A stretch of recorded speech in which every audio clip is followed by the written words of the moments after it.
The ocean is our biggest heritage. It is the engine that propels our economies. As countries joined by shared maritime geographies, it is our responsibility to ensure the safety, security, and stability of the region. We need to shape a favorable environment to nurture an open, inclusive maritime domain anchored firmly on a rule-based order. It is indeed a pleasure to be amongst friends and to host all of you in New Delhi for the 7th meeting of the NSAs of the CSC.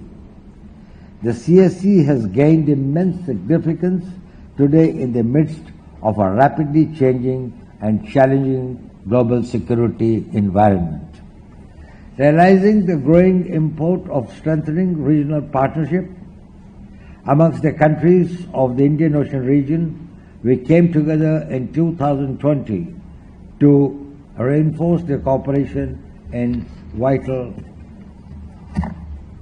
matters of security through the establishment of Colombo Security Conclave.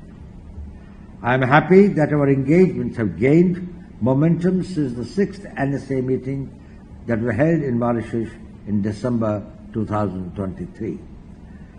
The strength and success of this August group lies in our common vision, consultations and convergence of objectives.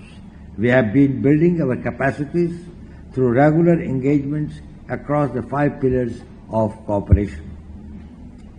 We adopted the CSC Charter and the MOU on the establishment of the CSC Secretariat in August last year.